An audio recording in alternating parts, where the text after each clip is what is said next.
My name is Olivia, and I thought I was doing the right thing. Every month, I sent my parents $2,200 so they could live comfortably. But on my daughter's birthday, everything I trusted shattered. What I discovered that day left me broken, furious, and questioning. My name is Olivia, and I've always believed family comes first. Hi, Mom. Hi, Dad. Emma and I are so excited for you to come over today, I said brightly into the phone. Oh, Olivia, yes, we'll see, my mom replied, her voice polite but distant. Is everything okay? You sound tired, I asked, adjusting Emma on my hip. Oh, just busy, dear. You know how it is, Dad said, chuckling lightly. I smiled, hiding the tight knot forming in my stomach. Of course, I understand. Emma is so excited about her party. Tell her we love her, Mom said, her tone flat. I will. We can't wait to see you, I said, forcing cheer. I hung up and turned to Emma, who clapped her tiny hands. Grandma and Grandpa are coming. Isn't that exciting, baby? Emma squealed. Yes, Mommy. Cake. I laughed, brushing a strand of hair from her face. Yes, cake. And presents. It's going to be fun.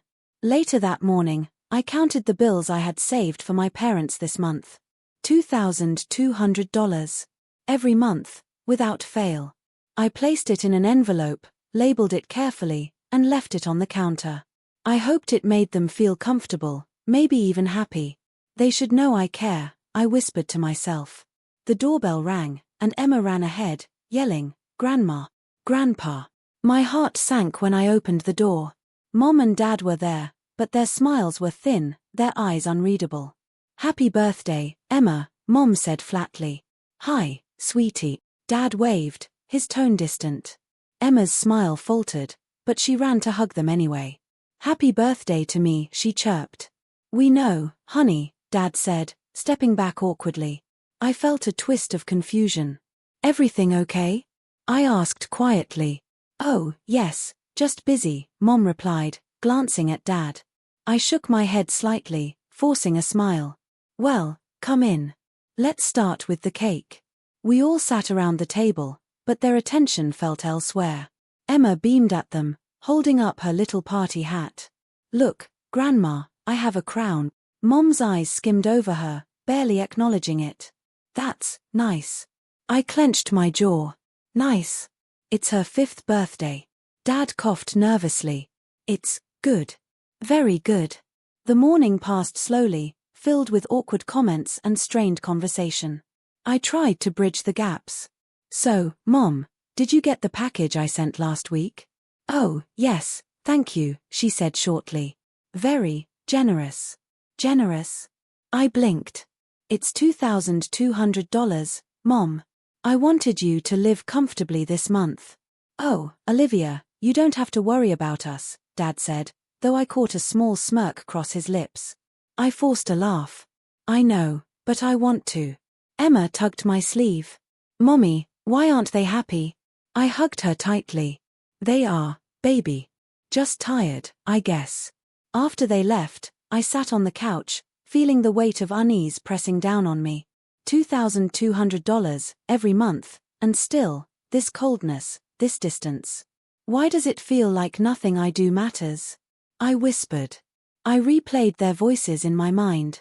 The polite thank yous, the faint annoyance behind their words, the absence of warmth. My heart ached, a quiet, gnawing pain. Had I been blind all these years? I held Emma close, brushing her hair back. Don't worry, baby. Mommy's got you. Mommy will always take care of you. But inside, I felt the first seed of doubt. That tiny moment of indifference, that subtle dismissal, had opened a door I never wanted to see. A path lined with betrayal, heartbreak, and secrets I hadn't even imagined. And I knew, deep down, life was about to change.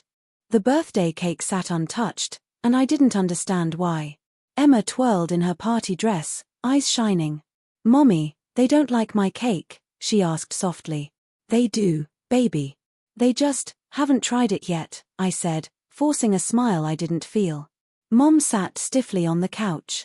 It looks fine, she said, glancing at Dad, who smirked. I swallowed hard. Emma picked it herself. Chocolate with sprinkles. Dad shrugged. Chocolate, sprinkles, sure, sounds good. Emma's small face fell. They don't sound excited, Mommy. I hugged her tight. It's okay, baby. Don't mind them. Let's open presents first. As we went through the gifts, I overheard Mom whisper to Dad.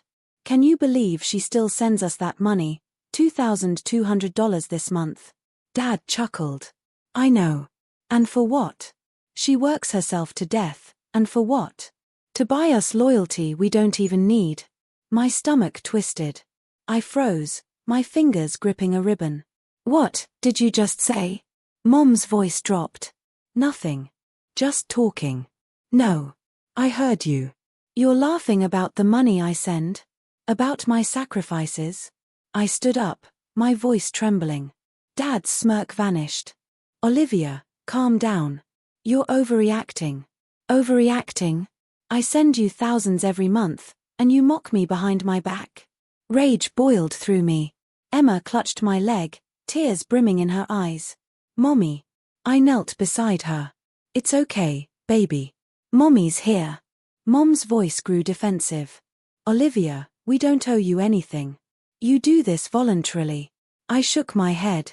Do this voluntarily? I'm working 2 jobs, barely sleeping, skipping meals, and it's all a joke to you. Dad stood, anger creeping into his tone. You think we're perfect angels? You think your little checks buy our love? Newsflash, they don't. I felt a wave of shame and heartbreak, my chest tight. I had believed they were proud of me, that they appreciated the sacrifices I made for them. Every late night at work, every missed dinner, every extra shift, all for them, and they laughed behind my back. Emma hid her face in my shirt. Mommy, they're mean. They are, baby, I whispered, holding her close. But we'll be okay. I promise. Later that night, after Emma slept, I sank onto my bed, tears streaking my face.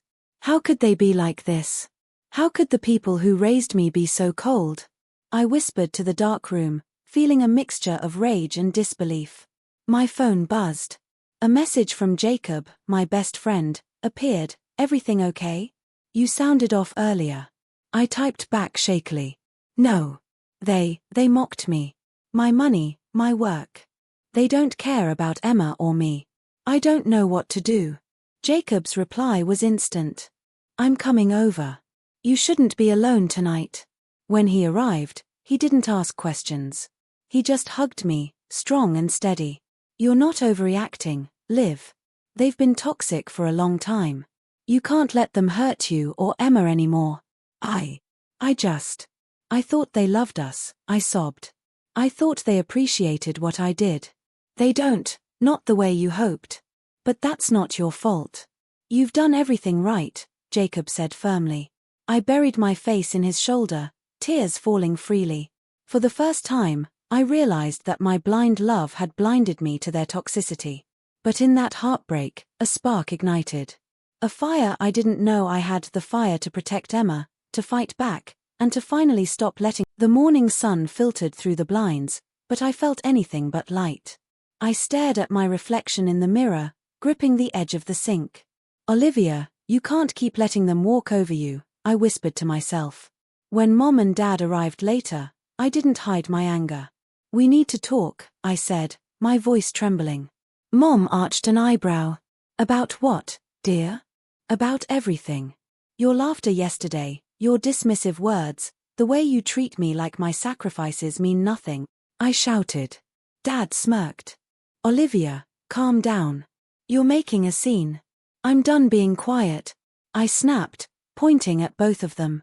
Every month, $2,200, my energy, my sleep, my time, and you mock me behind my back. Do you even hear yourselves? Mom's face went pale. That's not fair. We're your parents. Parents? I laughed bitterly. Parents don't belittle their child's love. Parents don't laugh at their daughter while she works herself to the bone. Emma peeked around the corner, clutching her stuffed bunny. Mommy, are they bad? I knelt to her level, wrapping my arms around her. No, baby. Mommy's just standing up for herself.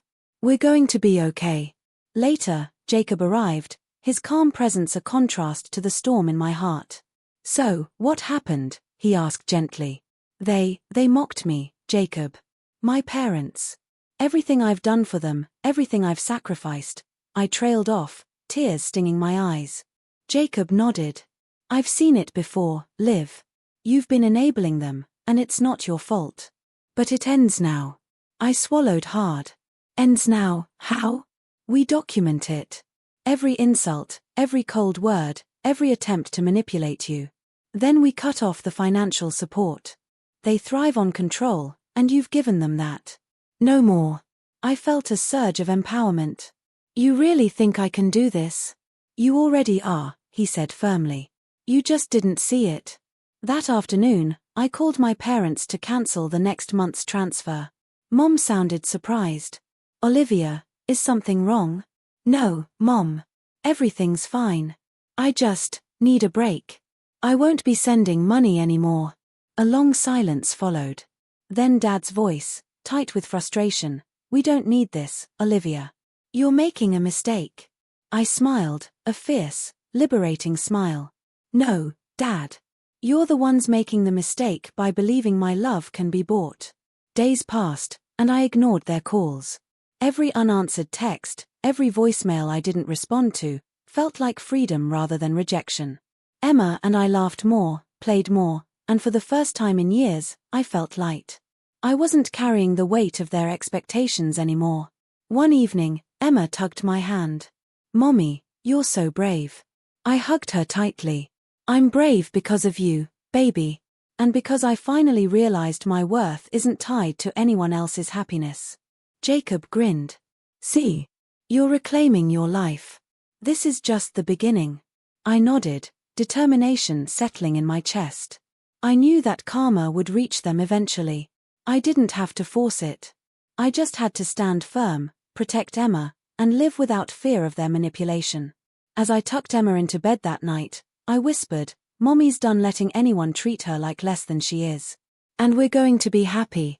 No one can take that away from us. For the first time in a long time, I felt real power, quiet, steady, and unstoppable. And I knew that when the moment came to expose their betrayal fully, I would be ready. The final confrontation came sooner than I expected. I never thought I'd gather the courage, but here I was, holding copies of emails, bank statements, and messages that revealed my parents' lies. I took a deep breath as they arrived, smug as ever. Olivia, what's all this? Mom asked, eyeing the papers. I met her gaze steadily. This is the truth, Mom. All the manipulation, the mockery, the dismissive words. Every bit of it. Dad scoffed. You're overreacting. This is ridiculous. I shook my head. No, it's not. I've documented everything. Even the counselor is here to confirm what you've done. Helen's face went pale. Counselor? Yes. Sarah from the family center, I said calmly. She's witnessed your emotional abuse firsthand. They glanced at each other, panic flickering. Olivia, this is. Stop. Just stop, I interrupted, voice firm. You've made your choices. Now everyone will see the consequences. Relatives and friends, called in quietly beforehand, had arrived. Their expressions were a mixture of shock and disbelief. I can't believe this, Aunt Madison muttered, shaking her head. Neither could I said, my voice steady but not cruel. I didn't want to believe it either. But the truth is, they've been selfish, manipulative, and cold for years. Emma, standing beside me, clutched my hand. Mommy, they look sad. I bent down, smiling softly. Yes, baby. And they'll have to face what they've done. Richard opened his mouth, but no words came. Helen's lips trembled. I felt a bittersweet satisfaction, not vengeance, just the quiet power of truth being revealed. A distant cousin whispered, I think we should keep our distance. Jacob, standing behind me, gave a small nod. They've had their chance. Now it's over. I straightened, feeling a wave of relief. I've learned something important, I said. Love doesn't mean losing yourself. Sacrifice doesn't mean you have to be a doormat. You don't get to define me anymore. I define me. Emma clapped her hands, her innocent joy filling the room. Mommy, we won. Yes, baby. We did, I whispered, tears pricking my eyes. I hugged her tightly. She giggled, wrapping her arms around me. In that moment, I realized I had given her more than a birthday celebration. I had given her a life free from fear, free from manipulation, free from the shadows of toxic people. Mom's voice cracked. Olivia, we didn't mean. You didn't mean. I echoed, calm but firm. Your choices made their consequences clear. You can't undo them with empty apologies now. Dad's hands shook as he fumbled with his jacket. We're sorry. I shook my head. Sorry doesn't erase years of hurt, neglect, and betrayal. But it does teach me one thing: I'm stronger than I ever realized. Everyone in the room stayed silent. I felt the tension melt, replaced by a quiet sense of justice. Karma, I realized, had unfolded naturally. They were facing the repercussions of their own selfishness, no schemes, no tricks, just reality. I turned to Emma and held her hand. Ready to go home, baby? She nodded, her little face bright. Yes, Mommy. Home. Walking out hand in hand, I finally allowed myself to breathe. The weight of betrayal, manipulation, and fear lifted. I had survived, reclaimed my self-worth, and learned that my happiness and security weren't dependent on anyone else's approval. As we stepped into the sunlight, Jacob followed quietly behind us. You did it, Liv. You protected yourself and Emma. I did, I said softly, squeezing Emma's hand. And nothing they do from here on out can take away what I've built. I am free, and we are free. For the first time in years, I felt completely whole. I wasn't defined by my parents' choices, by their cruelty, or by their failures. I was defined by me. And that made all the difference.